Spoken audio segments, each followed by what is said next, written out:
So what we're going to do next is we're going to install the inlet tube on the bike. You can see the inlet tube comes with a mount pre-installed. It's has an adhesive backing. You just peel the paper off to stick it in place.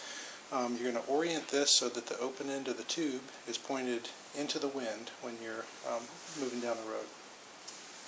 So what you want to do first is determine a location. I've selected a location right on the side of the headlight like this, so the tube will be oriented into the wind. Once you've got your location, what you want to do is thread your tube. This is going to be different on different bikes, but you want to thread your tube through. Leave yourself a little bit of slack to account for steering and things like that. So we're gonna come back and install stick the adhesive on. What you want to do from there. Like I said, every bike's going to be different. You're gonna this particular bike, I'm going to run the line underneath the tank. I'll show you towards the back of the bike in a second. Before we hook it up to the reservoir.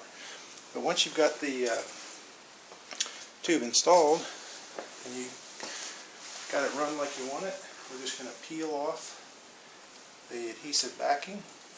You may want to clean the area up. I've already cleaned it up with a little dab of alcohol to make sure that the surface is nice and clean.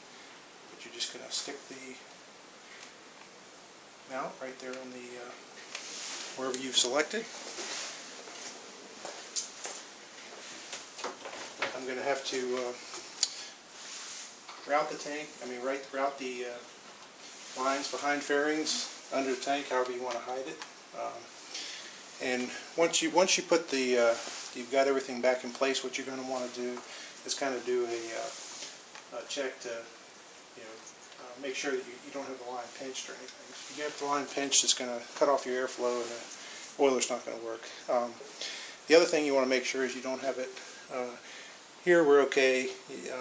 You want to make sure it wouldn't be touching any sort of engine components that's going to cause the line to get burned. So anyway, we'll go back and install it at the reservoir. Okay, so now I'm going to show you how to hook up the intake tube at the back of the bike. You've got your intake tube from the previous step where we installed it at the front of the bike. You want to route this tube any way you can, just to keep it clear of any seating mechanisms or other things that might disturb it. I've chosen to route the tube around the back of the bike, so what I'm going to do is rotate the intake tube up like that. So the intake tube, to install it, all you need to do is press it onto the barb fitting so it's securely on there, and get your intake tube routed like you want it. And the intake tube, it really doesn't matter if it's got loops in it or anything like that, just as long as it's out of the way of the seating mechanism and it's not pinched off to impede the airflow, because this is where your air is going to come in to pressurize the oiler.